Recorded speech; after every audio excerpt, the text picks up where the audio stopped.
in some cases, I see the oppression best manifested in the lives of straight white men who have a pressure to perform in a certain way, be a certain type of person, live up to certain expectations. And we all suffer under that.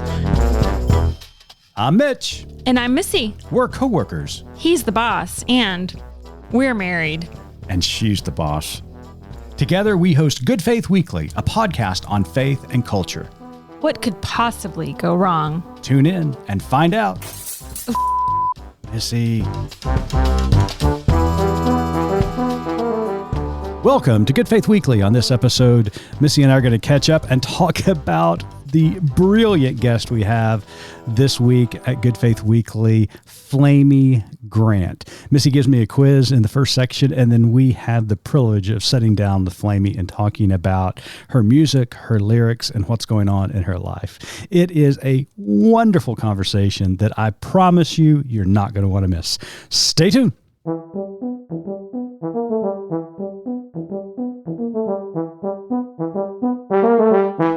Hello there, Missy.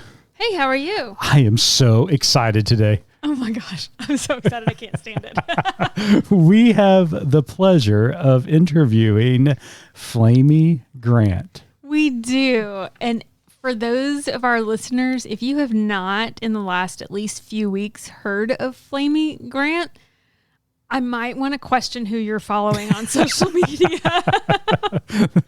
Yeah, or you're just not on social media at all. Or you're not. Yeah. So you should definitely listen to this interview and enjoy getting to know her as we have. Yeah, absolutely. So, Mitch. Yes? In preparation for our interview today. Oh, geez. We're going to play a game. Oh, geez. Is it Flamy or Amy? Okay, before we get into it, I'm going to ask you this. Did you listen to Amy Grant growing up? You know, I did, because I was, back in the day, the KLTY, I don't know, I assume that station is still around. I vacillated between you have to listen to all contemporary Christian music or you're going to go to hell, and then some days I was, you know what, I don't care. I'm listening to pop, Uh-huh. So yes, I did listen to Amy Grant. I wasn't like a huge fan. Sadly, I was probably more of a Michael W. Smith, Oh, geez. I know. It's embarrassing to admit. Did you have Friends Forever? Oh, I did.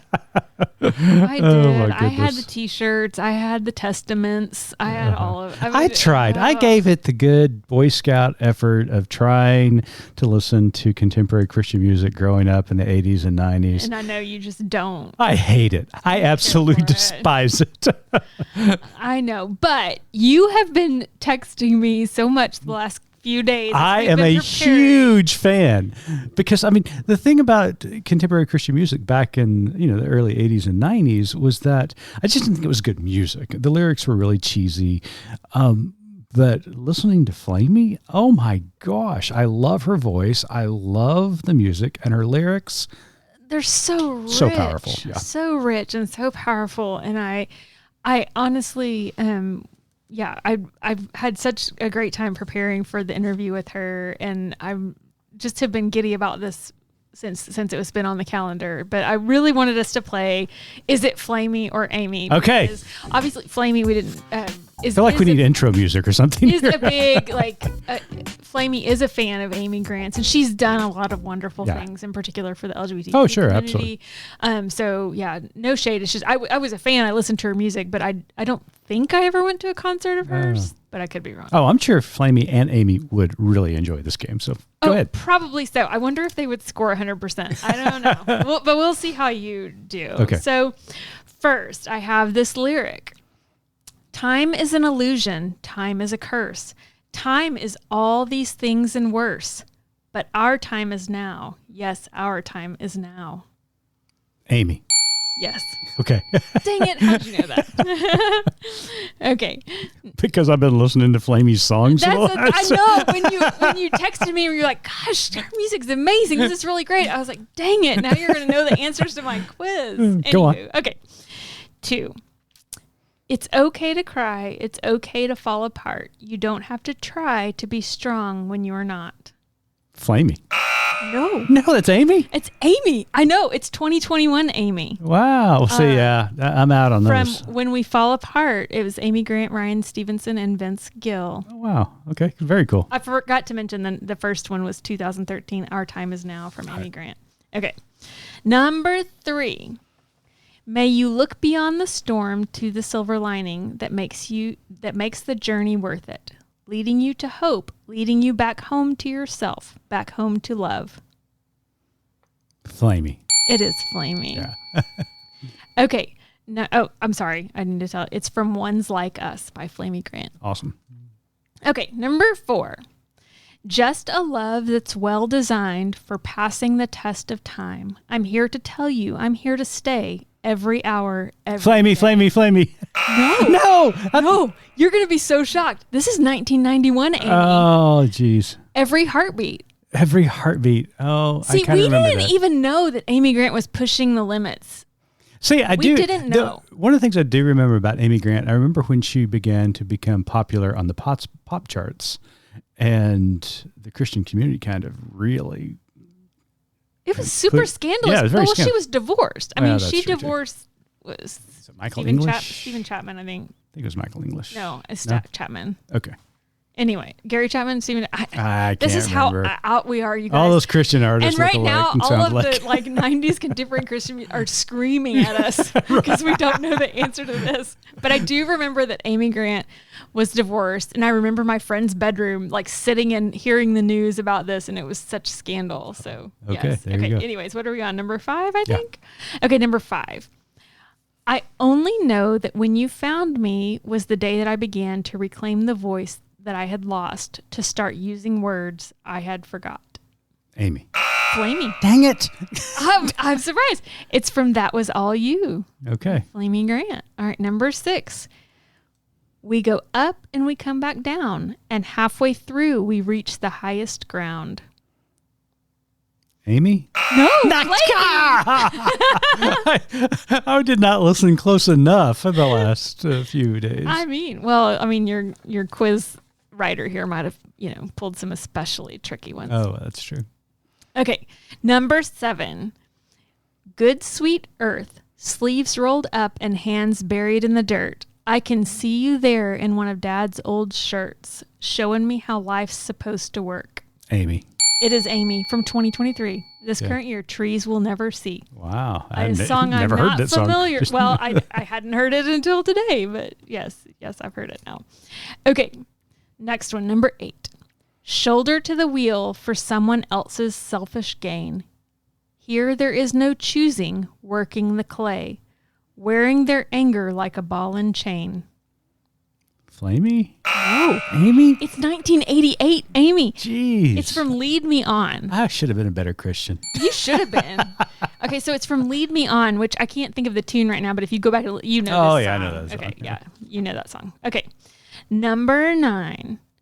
I would live here if I could. The earth would be my bed. The moss beneath my head. I'd spend my days on holy ground.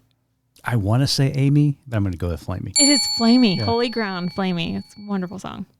All right, final one. All right. Ready? So do I get bonus points if I get this right? I don't know. I haven't even kept up with how many you've gotten right and wrong.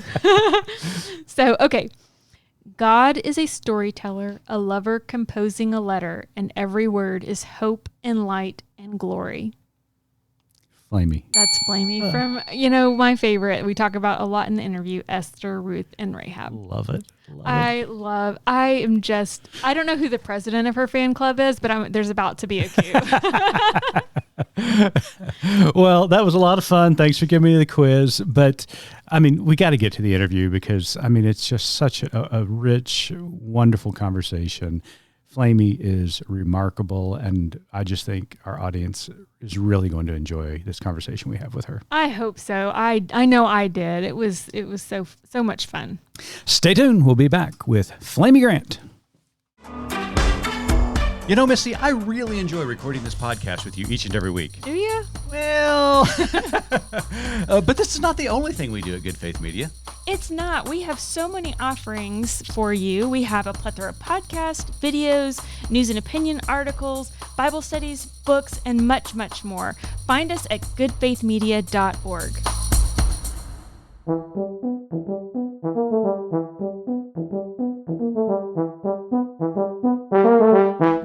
Welcome back to Good Faith Weekly. On this episode, we've got a very special guest with us all the way from outside Asheville, North Carolina. The comedy queen with the blistering voice, Flamy Grant, is a gospel and roots musician from the Bible Belt who will move you, soothe you, help you heal some trauma, and always leave you laughing. Flamy's 2022 debut record, Bible Belt Baby, is the world's first full-length contemporary Christian album by a drag performer and a 2023 San Diego Music Award nominee for Best Pop Album. Whether telling irreverent, hilarious stories of religious trauma in her one-woman show, Godless Heathen, or filling a room with her iconic voice and original music, Flamy drags you into a therapeutic, theatrical mix of music, comedy, and storytelling. Armed with a bold lip and a big lash, Flamy will convince you that nothing is sacred, but everything is holy. Shame belongs in the closet, and you are brilliant, resilient, badass, ready to take on the world. Flamy, welcome to Good Faith Weekly.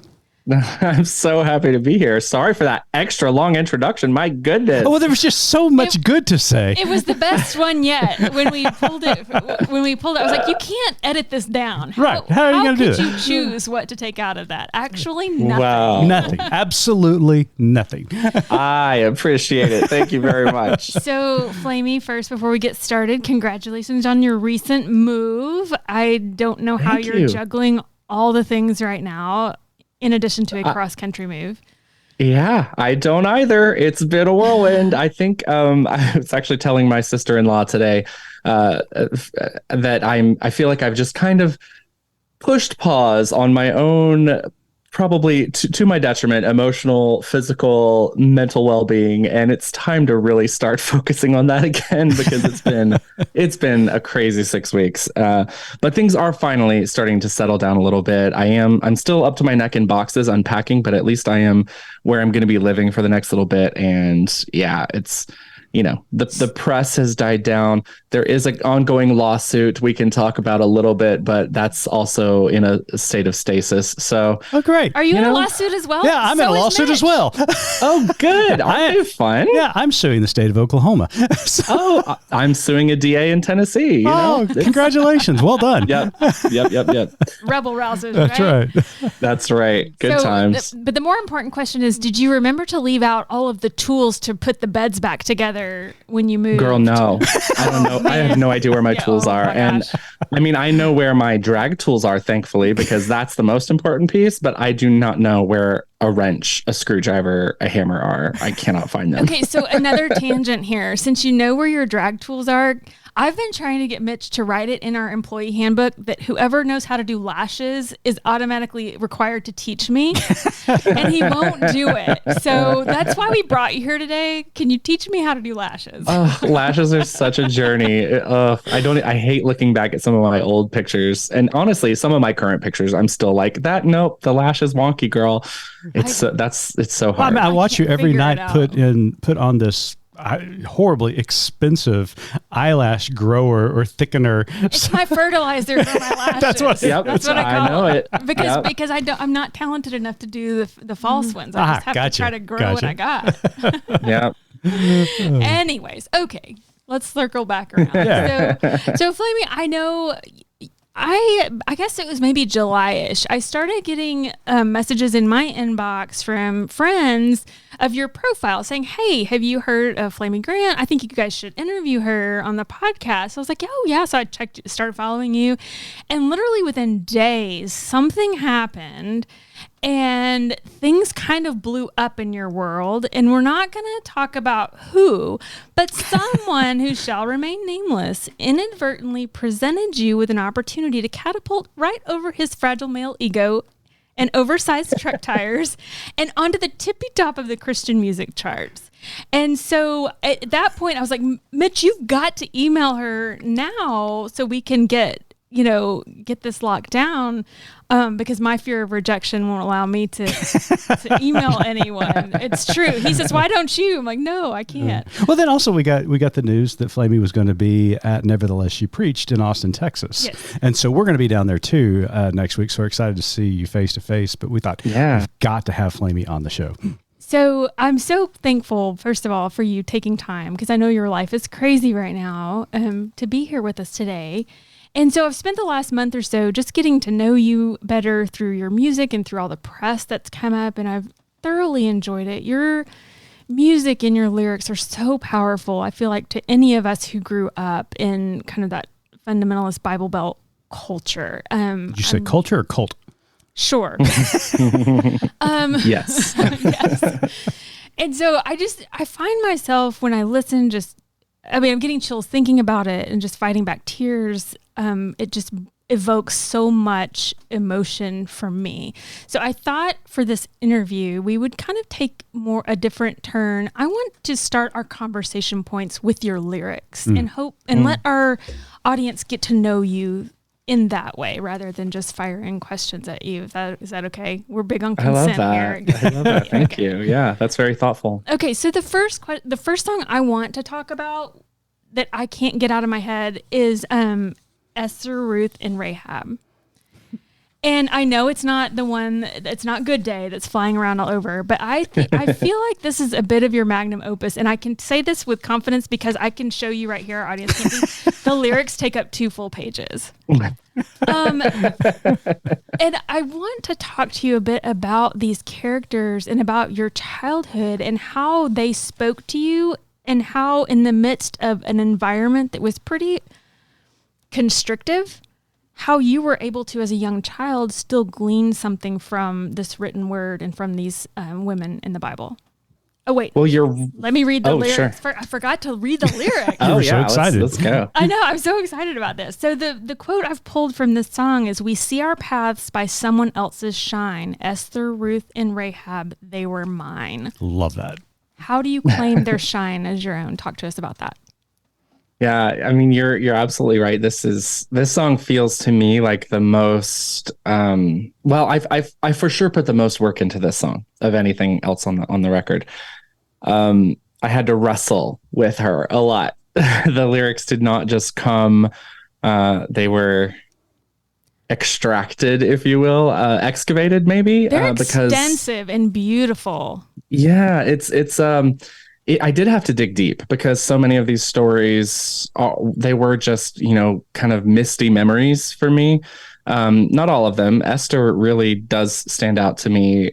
I really did spend Sunday mornings reading the book of Esther over and over again because church was so boring and I wasn't allowed to bring in coloring books or crayons or anything else. Like the only thing I had the hymnal I could look at, or I had the Bible, and I opted for the book of Esther more frequently than not and just reread that story over and over as a kid. So that one definitely stands out to me. Same with Ruth. I read a lot of Ruth, and Rahab is just like, there seems to be a lot of people who don't know what I'm talking about when I say Rahab. And I'm like, y'all, how? Like, Rahab is a badass. She's such a badass. She's integral to the story of the city of Jericho and the marching around 7 times and the yelling. Like, she's absolutely a critical figure in that story. How do we not remember her? So, but then again, I live in, patriarchy in America in 2023. So I understand why we don't remember her. But yeah, I wanted to write a song for the record that did kind of draw that line and make a connection to my super fundamentalist religious upbringing and then the drag I perform now in. And because I think maybe even I wasn't fully aware of what that connection was or how deep that went until I really started to excavate some of these stories and remind myself, oh my gosh, the stories that made the biggest impact on me as a kid were for sure.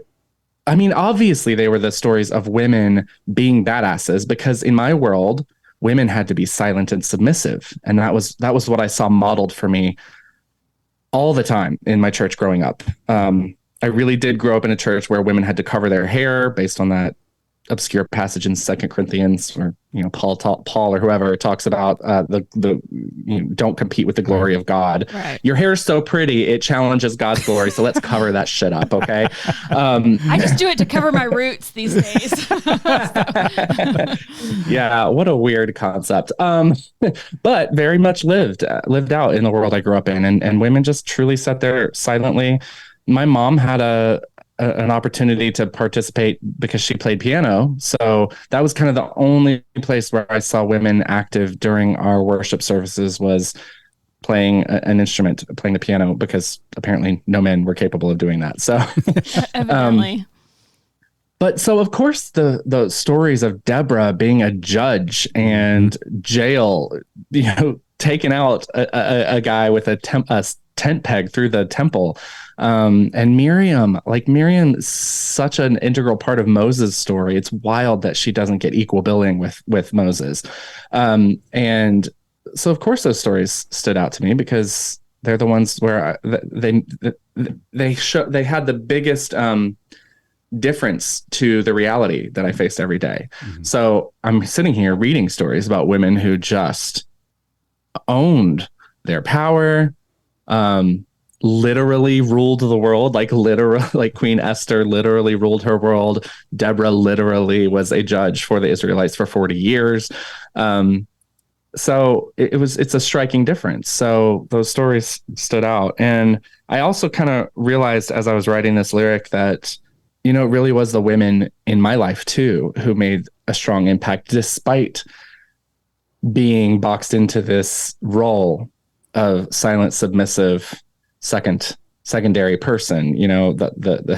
There's been a meme going around Twitter lately that shows like umbrellas, and it's like the biggest umbrella on top is Christ, and then the next one is like the Father, and then the Mother underneath. Did you not have that in your Bible growing up?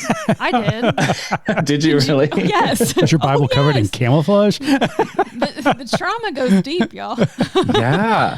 Well, I don't know that I ever saw it drawn out like that, but I guess that is a thing that. Oh, I did. It sat right next to the graph of like the sexual partners, where you have two, and then you see how it goes down to like all of a sudden, if you have sex, you've slept. What kind of crazy Bible did you have? Yep. This was just youth group in the 90s. Okay. I mean, it just was. Yeah.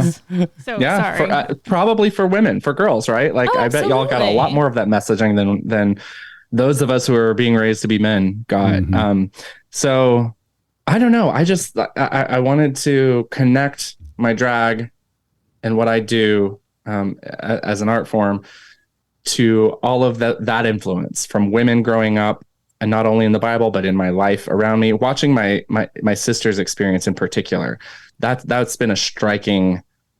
My sister and I just have had an ongoing conversation now for 20 years as adults about the differences in our upbringing and how we came up in the same place, raised by the same people, heard the same stories, and yet her experience was so dramatically different from mine. Right. And can I get in on that group text? Yeah, right. Yeah. My sister is a I mean, talk about badasses. I could just do a whole episode on her, but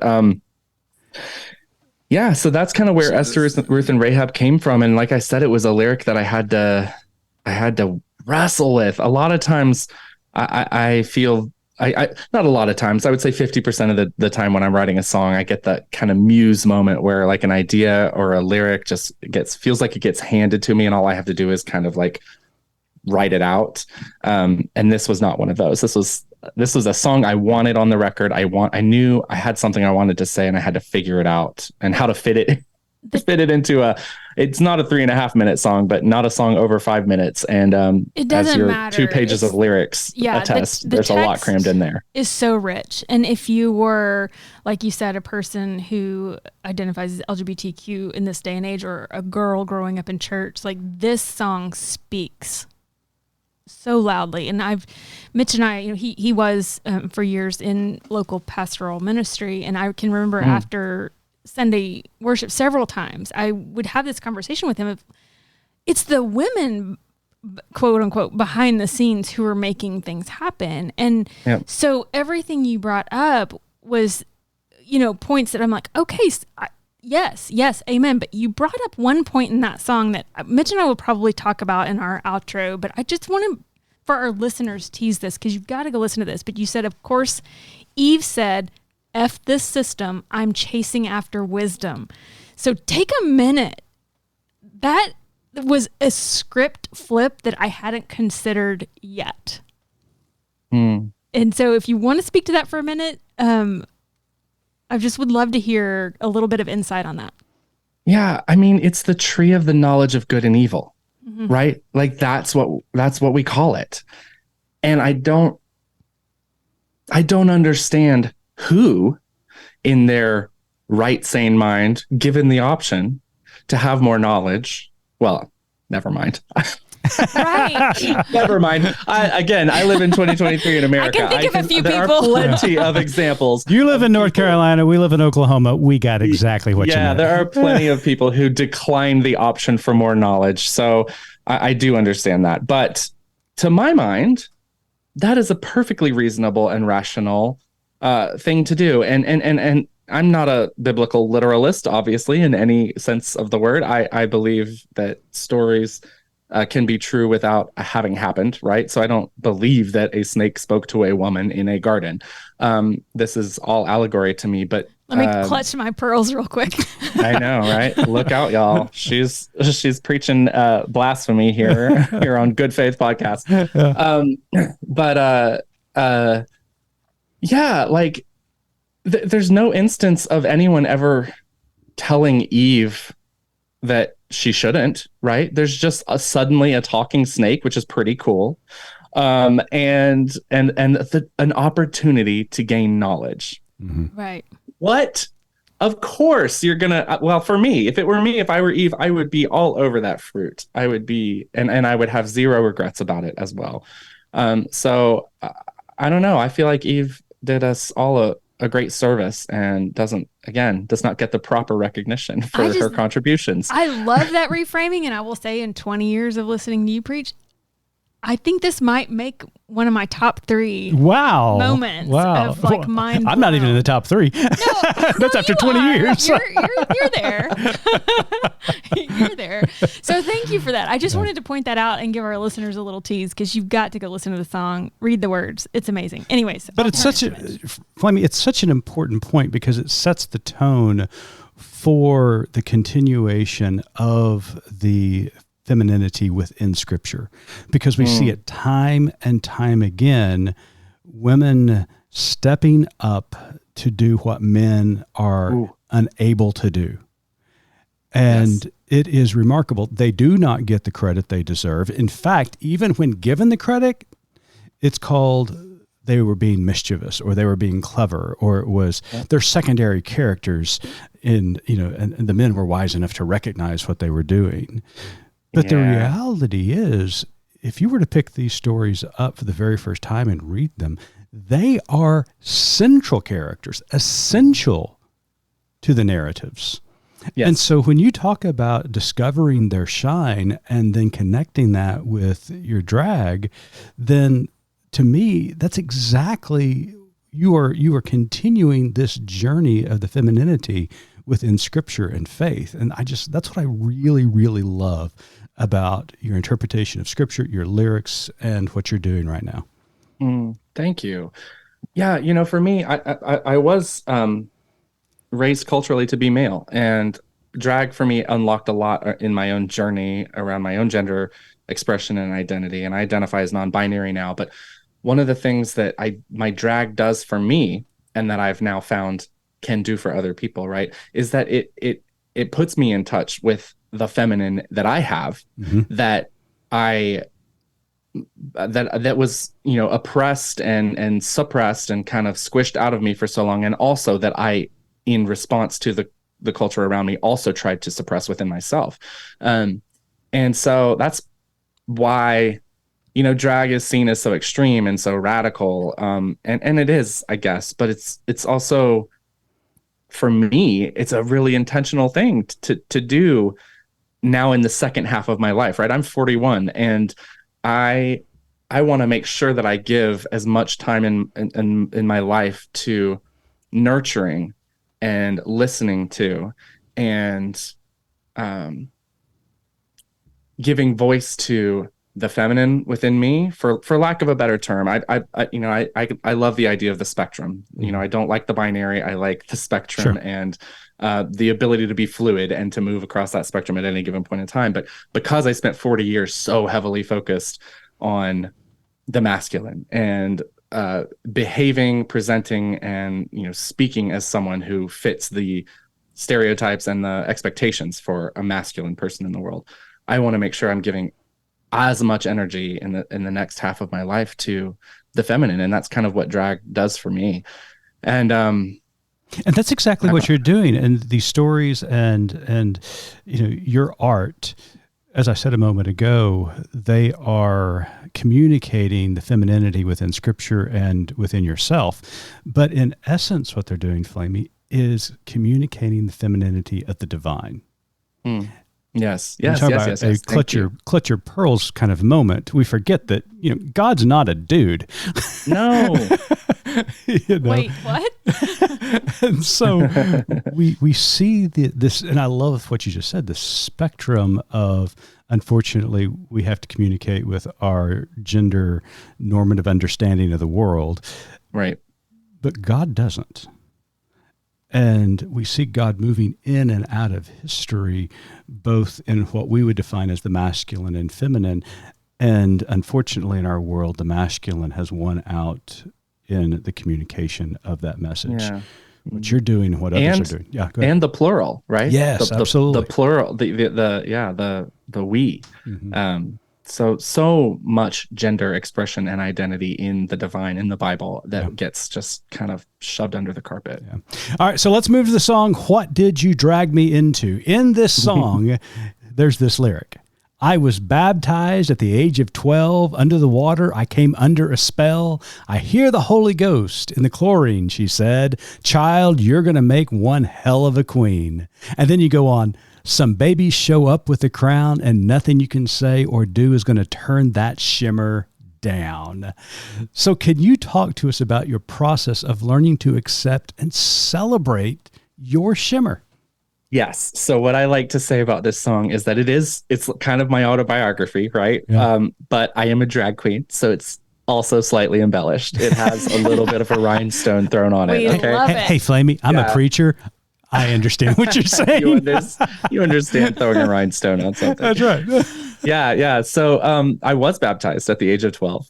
And I also had a interesting, what I call mystical baptismal experience in my early 20s, in a fountain, in a creek off the side of the road in Northern California, totally alone and by myself. And so I kind of combined those two experiences in this one lyric, because I didn't actually at the age of 12 feel like there was some call to be a drag queen, but that came much later in life. But gosh, I mean, what to say about the evangelicalism I grew up in was just so intent on using every form of oppression, every tool that oppression uses, shame, fear, intimidation, to make sure that I did not unlock Pandora's box when it comes to the stuff we were talking about, gender identity expression. Certainly not drag. Like, that was literally beaten out of me as a kid. Yeah. So when those gates, when I finally did twist that key on Pandora's box, there was a lot that was waiting to come out. So, and it has felt like a lot in the past 3.5 years that I've been doing drag. I feel like I've moved so far in that short, farther in those 3.5 years than I did in the first, 37 years Sure. of my life. So it's been just an incredible journey. But some of the most healing, the most healing I've experienced in my life, I think I've experienced in the past 3.5 years. And it's been a direct result of drag and the community that I've built around drag and the opportunity to realize, so that calling that I talk about in that lyric, that's been with me forever. Absolutely. Sure. Like I did feel, I've been a worship leader 22 years. I have been a church planter. I've worked at mega churches. I've worked at teeny startup churches. I knew I wanted to be in ministry somehow. Like I knew that was a thing for me. It felt like a calling. But nothing ever clicked, until I found Flamy and realized that the thing that started for me as just my own ministry, it was just me painting my face in my bedroom. That's all it was. Sure. I had never had any intention of becoming a full-time performer, releasing music under Flamy's name, any of that. It was just inner child work for me. But when I recognized that was the work of ministry, right? Like that, like ministering to myself is enabling me to thereby minister to other people. Like it just transformed my whole trajectory. Yeah. And that shimmer that I sing about is literal, obviously, because there's lots of sequins and highlighter and sparkles involved, but it's also very figurative in terms of the smallness that I used to force myself into. I can just throw all that to the side and just let myself be as big as I need, take up as much space as I need, and not feel apologetic about it, and not feel and know that it's actually for the benefit of myself and the people around me. It's not a thing that's going to. Oh, sorry. I'm sorry. I didn't mean to interrupt you. No, go for it. So I was just going to say that Mitch and I first went to our first drag show, years ago, probably 10 years ago now. Mm-hmm. And it was friends invited us to our local drag theater bar. They do Sunday gospel brunch every week. Mm-hmm. Love it. Yes. And so we've been several times since. We always take friends, and it is a spiritual experience, I feel like, because we go, and every time we go, we make friends, we start relationships, there's community, there's just a common bond there that I feel like every time we walk away, I think, is this not more of what Jesus had in mind for the church than what you find in many of the institutional churches these days? And so it's not a far cry from a church service, a drag show, right? It's not. Like they're not all that different. No. We all live under the curse, really, of white supremacy, of patriarchy, of heteronormativity. We all bear that burden, even straight white men who benefit from it the most, right? And we call out straight white men a lot in today's culture, but I see, in some cases, I see the oppression best manifested in the lives of straight white men who have a pressure to perform in a certain way, be a certain type of person, live up to certain expectations. And we all suffer under that. And what drag can do, and what especially drag performed by trans, BIPOC, people of color, it can just transport an entire audience, an entire room of people into a world where those rules don't exist, right? They're not on our shoulders, and we can all experience a moment of levity and freedom and liberation, and that's really what it's about for me. Mm-hmm. Drag is liberation. Well, and like Ken said, once he found out patriarchy didn't have anything to do with horses, he lost interest. It's so boring. Oh, there's no horses? There's horses? Wait, what? Patriarchy's boring. So, Flamy, I want to switch gears and talk about some broader things right now, which we've already kind of touched on this. But I want to talk about everything's made up. Oh, okay. I know. I'm going back to a single, right? I don't think it's even on the album, but when I listened to it, I got such Bo Burnham vibes. I don't know if you're familiar. I do know. I know. You Bo do? is, Okay. Well, I hope that's a compliment, because that's a huge compliment. Incredibly talented. But you make some really bold and necessary claims in it. And you say, I'm going to read some excerpts from the song. Everything that is and was and will be is made up. You don't have to get mad at something you think sounds pretend unless you're mad about your own lack of imagination. Since everything's pretend, maybe we can try to finally end the need to make people conform to some arbitrary norm. So my notes here say, I want the full sermon. Because that's a 90-minute song, right? I feel like that was such a quick song, but I feel like we have two sons. They're 22 and 25. And I feel like basically that song says everything they've been telling us for years. Like, come on, Mom, Dad, everything's made up. Spend a minute talking to us about that.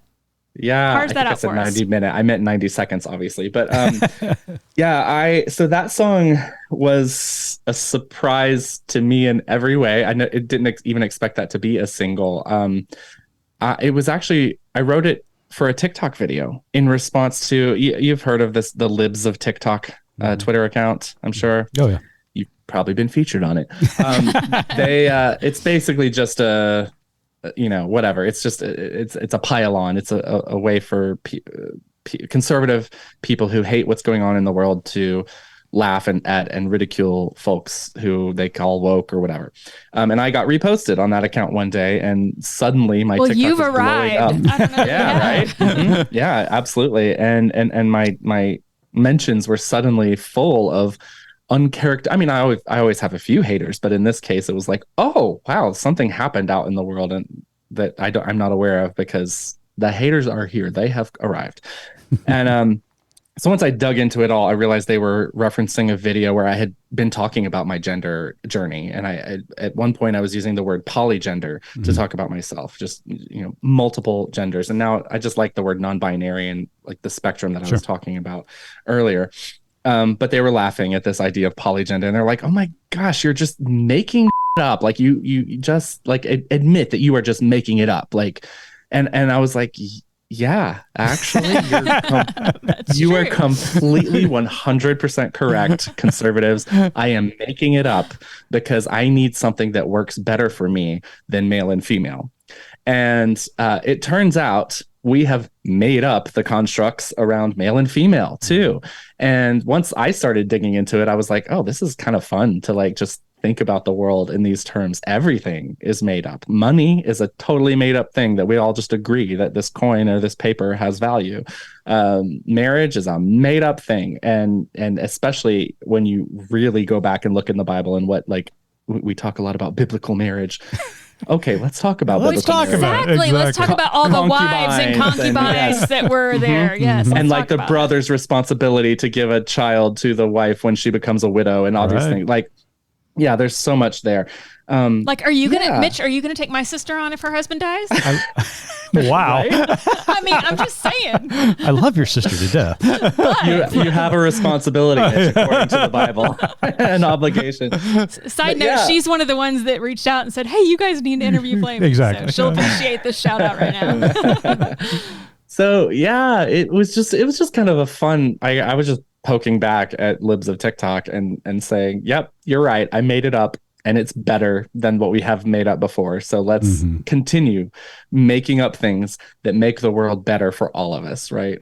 And then it just kind of it hit, I guess, on TikTok. Folks liked it. So I was like, well, I'm getting ready to release a full-length record. I might as well try to put out this little single first as a teaser of what's to come. And so yeah, it became its own little 90-second song. It's fantastic. It is fantastic. I've listened to it over and over and just love it. So yeah, congrats. Well, thank you. Flamy, we want to bring this to a close, and how we want to do so is through one more song. And I think this is a song that brings everything full circle, and it's the song Good Day. And I'm going to read the lyrics, and it's a little bit of a lengthy quote I'm going to read, but they're just so good and so powerful. I do want to read it for the audience. You sing, "A good day to come back home. You sent me away, but I was never alone. You were afraid that there was not enough, but you can't run out of love. So I'm here to stay, and I'm sitting in the front row, 'cause it's a good day to come out of the shadow. God made me good in every way, so I'll raise my voice to celebrate a good day. It's been a while since I could admit that there was something missing, but I've seen enough to know what love is and what love isn't. I'm not content to fade into the crowd and let you decide who's in or out. So I'm coming back because I'm living proof that it all belongs without a doubt. I think you just captured what is going on, especially in the faith community these days. I can't tell you how many people who have been ostracized by the church are being bold and saying, you can't define who's in and out. I'm coming back home. Talk about this song. Can I first just say that, Mitch, you have the best voice. No, you may not feed this ego. That's forbidden. Well, I'm Thank sorry. you, Flamy. I'm sorry, I appreciate Missy, that. but I gotta say, hearing the words in your resonant voice, I have that really, tears in my eyes. yeah, I do too. Sorry. So this is one of the songs that felt like a gift from the muses. I don't feel like I wrote this lyric. Right. It came after an experience that I'll talk about in just a second. But I just kind of blacked out and woke up, and there they were. I to borrow language from my evangelical upbringing, I'm just the vessel.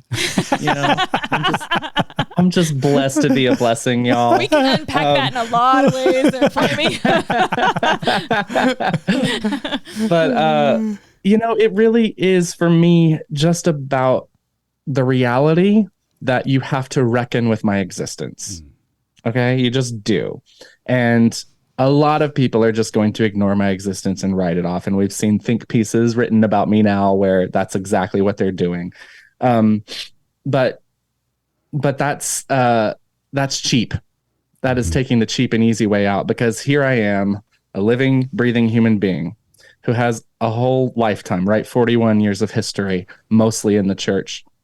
I will go toe to toe with anyone who I'm Paul, right? I'm the Apostle Paul. I will gladly list my credentials out for you. Sure. And tell you exactly how sincere I have been in my journey and my search and my faith, and how I have yearned in the deepest places of my heart to find what's true and what to know Jesus, right? Yeah. Like I have tried to do that with my life in the sincerest of ways.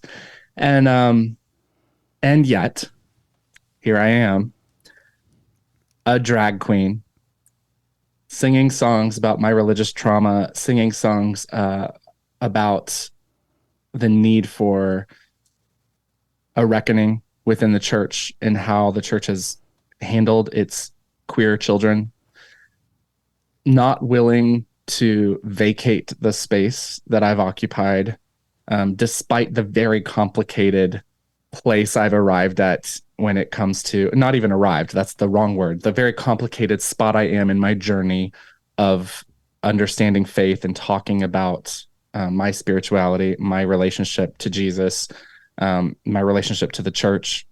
If you don't want to be a cheap person, you do have to reckon with people like me. And we are legion. We are here. Yeah.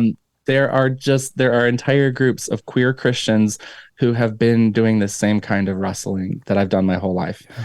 And yeah, it's the place I've arrived at, right? Like I'm no longer content to fade into the background and let y'all play gatekeeper. Right. While we suffer the very painful consequences of that. I've been kicked out of multiple churches. I have been, my whole life, my faith, my journey, it's all been questioned. My sincerity has been questioned. And, I've kind of just at this point decided I don't owe you anything, evangelical gatekeepers. Mm-hmm. I don't owe you conformity to what to your interpretation of any of this. This is my journey. It's my experience. It's my relationship to the divine. And I'm going to talk about it. And I'm going to stay in the spaces where I want to be, if I want to be there. And I may not forever, this may be a passing thing for me, but right now it's where I'm at. And Unfortunately for y'all, what I'm doing does seem to be resonating with folks and is giving voice to a cry that a lot of people have had. So this song was written specifically in response to a small group, a queer small group that I attended at a time in my journey when I was not calling myself a Christian and I was very fed up with the whole thing. Sure. But I was still on staff at a church, still leading worship. It was a very progressive space, and there was a queer small group, and I kind of felt a little obligated to attend. And so I showed up. Is it church if you're not feeling obligated? I'm just right. Did you say obligated or guilty? Yeah. Yes. Fine line. So I show up and the facilitator says, hey, let's go around the room and everybody share how you reconciled your faith and your sexuality as an icebreaker. That's not an icebreaker. Okay. Yeah, no, this is more of a week 5 sort of question. Like what are we doing? But I wanted to get it over with, and I'm the Enneagram 8 in the room, so I just raised my hand and I was like, listen, I got an answer for you. I don't. There's nothing to reconcile. I don't call myself a Christian. I don't need to reconcile it anymore. Boom. Done. Next. And I was very proud, very proud of my answer.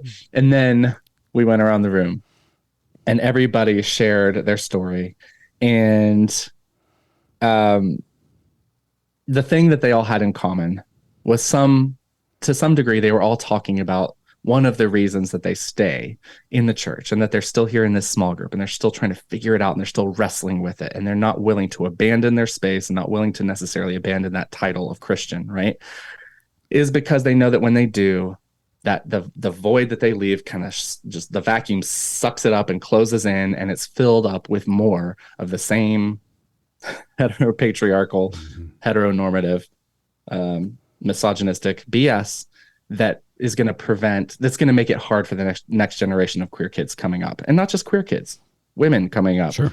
People of color coming up, and so their insistence on staying and wrestling with it was in part to just be a representation for the next generation. And I felt about this big when we finally finished going around the room, and I had been the one to say, like, I'm washing my hands of it.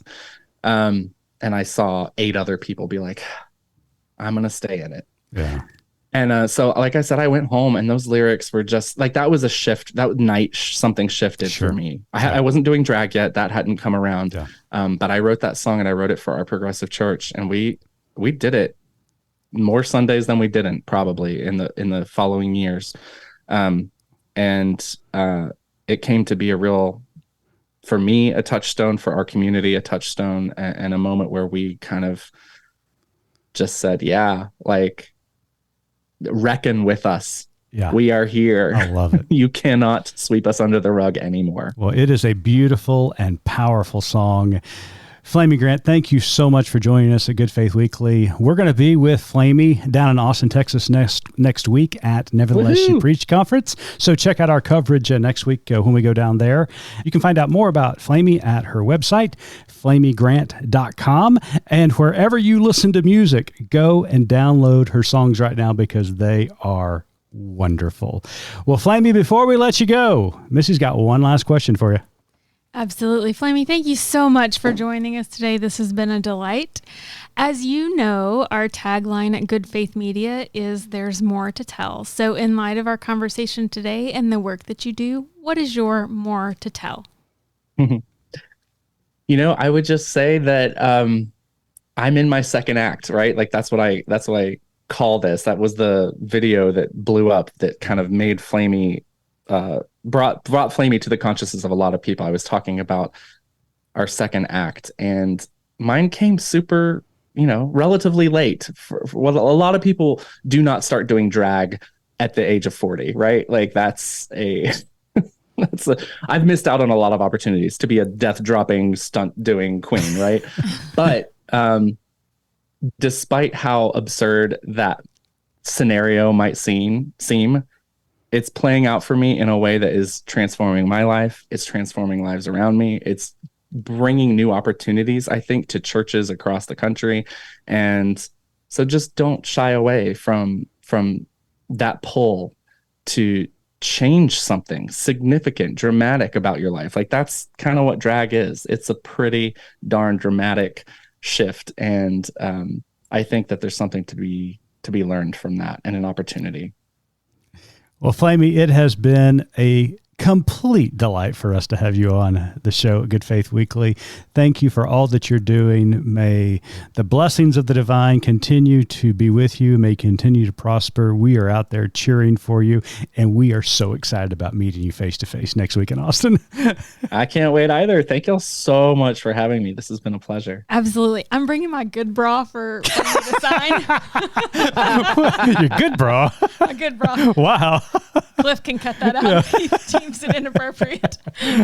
Okay. Well, I don't. You're trying to figure out which one that I is, think right? you just left Mitch speechless. You did. I don't think You that did. happens very often, does it? No, it does not. All right. Thanks, Flamy.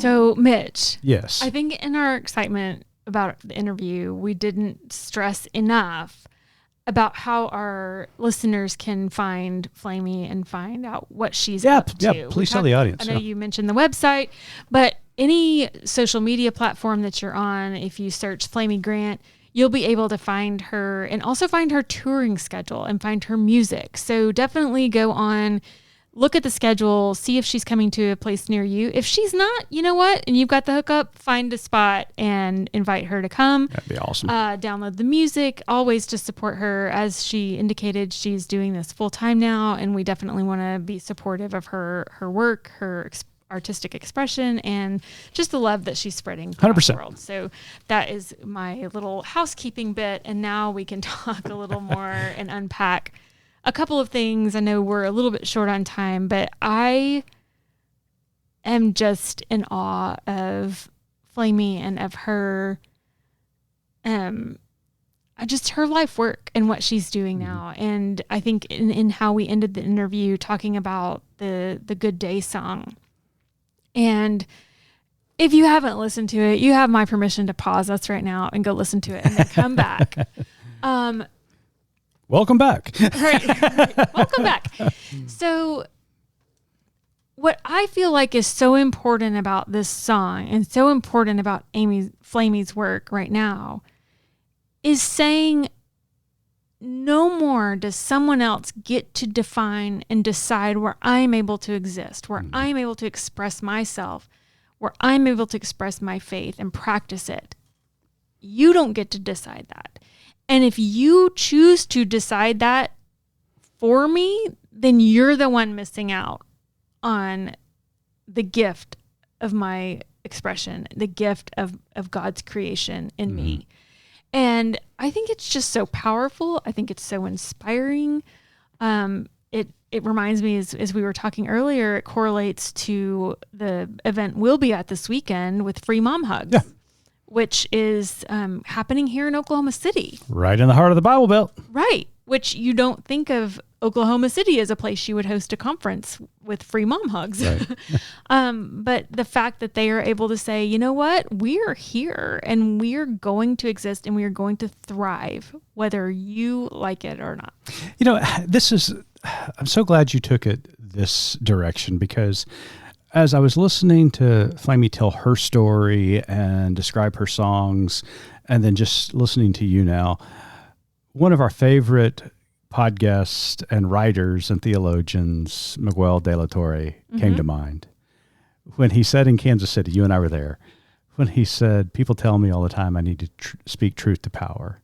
I'm done, because the powerful know the truth and they refuse to do it. So often we spend so much time these days talking about the church and their need to accept and to affirm the LGBTQ+I community. And they do. And they do. And we should always speak truth to power. But it has been to the detriment of not telling the Flamy stories, the Free Mom Hug stories. I am more interested in telling those stories now. It's like, if you're not going to allow us in your space, that's fine. We're going to find our own, or we're going to make way. I mean, it's just, it's like you talked about, like with Miguel, he says, you know, I'm going to speak to the powerless, because when you're desperate, you're willing to do anything. And I feel like that's what the LGBTQIA plus community has done, is they've said, we're going to create our space. You don't get to decide. Right. We're here. We're going to exist, and we're going to thrive. Absolutely. I love that. So anyways, it's. I loved her story, loved her lyrics. I mean, I might even say I'm a fan of Christian music now, all because of Flamy Grant. That's right. I know you kept texting me over the last couple of days as you were listening, saying, "Oh my goodness, this is really good. This is really good." Yeah. The lyrics are so rich. Oh my gosh, they're fantastic. And the stories, and you can just tell it comes from such a place of a deep place of meaning and thought and love, and it just I loved it. But there is one lyric that really just piqued your interest, and you mentioned it to Flamy in the interview. I have it highlighted and then underlined and then starred on my printout. I really do, because I love anytime you or anyone else gives me something to chew on. And so I know I'm still chewing on this, you're still chewing on this, and we're going to probably unpack this more in the weeks to come. But as mentioned in the interview, the song Esther, Ruth, and Rahab, the line where she says, of course, Eve said, F the system, I am chasing after wisdom. And I think it is so important that we learn and we continue to strive to look at these stories, look at the narratives that have been packaged up in one way for us for all these years, and look at it a different way. Turn that narrative upside down and look at it differently.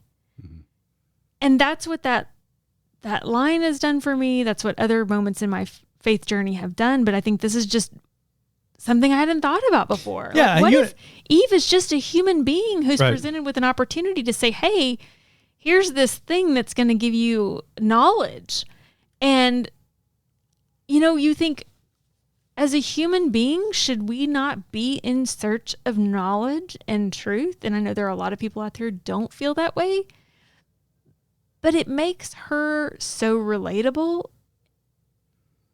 and I don't know, takes away a little bit of the villainy that we've been sold. Sure. So anyways, I don't know. I'm chewing on it. I want to keep thinking about it and reading about it. So. Yeah, you and I have been talking about this the last couple of days, because once we, heard that lyric, it was like, what, wait, what? And so we've had a couple of days to kind of ponder on this, and I'll just be honest with you, I'm still pondering over it.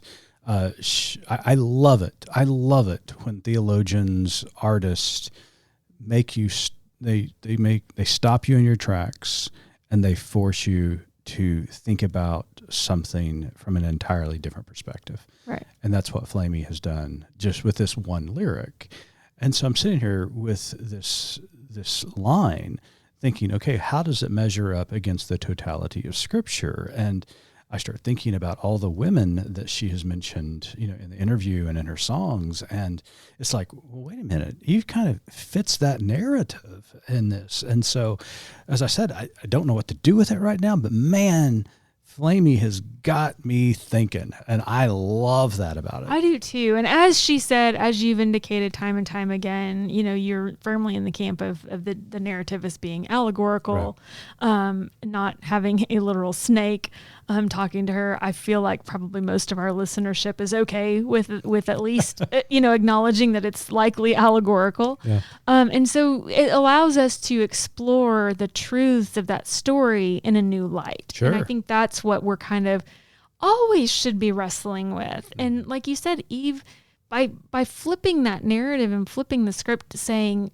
she was seeking, she was offered an opportunity.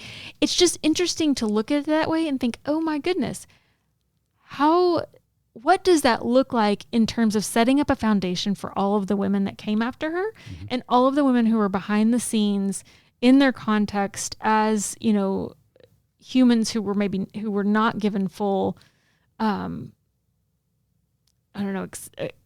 rights and privileges of men, and how they were able to still work the system to take up space when they weren't given it readily. Just like, Flamy talks about, in terms of, and as we talk about, the attack on drag queens, and God forbid a drag queen read a book to your children, Right, exactly. Is that these women of the Bible, these people who are oppressed, who are marginalized, who are silenced, are going to find a way. Mm-hmm.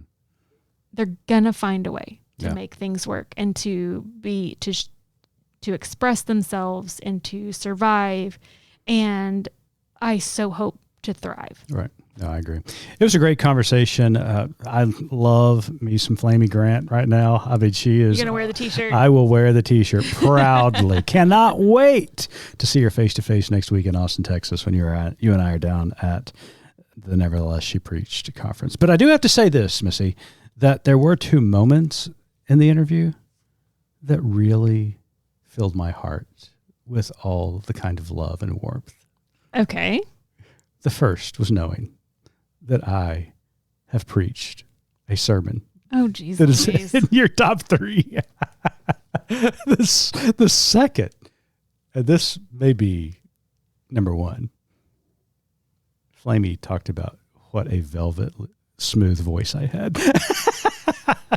Oh, geez. Yes. We're going to be riding that ego trip for a while, aren't we? We are. She was fantastic. Can't wait to see her next week in Austin. Please go listen to her music. Check her website out. And as Missy said, she's on tour right now. Absolutely. I'm going to close. I have one last set of lyrics to read to our audience as we are chewing on the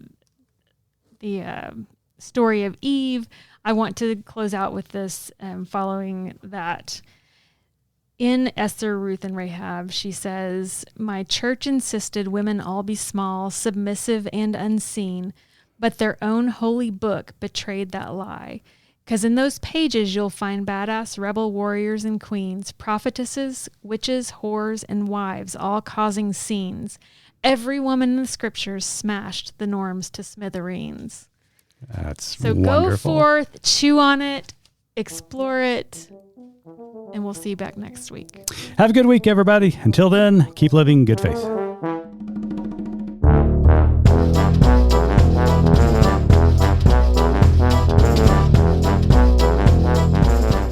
You've been listening to Good Faith Weekly, hosted by Mitch and Missy Randall. This weekly podcast from Good Faith Media discusses matters of faith and culture. Subscribe wherever you get your podcast and give us a like and a glowing review. We produce the podcast out of Norman, Oklahoma. Our music comes from Pond 5. And we're supported by listeners like you. Learn more about us at goodfaithmedia.org.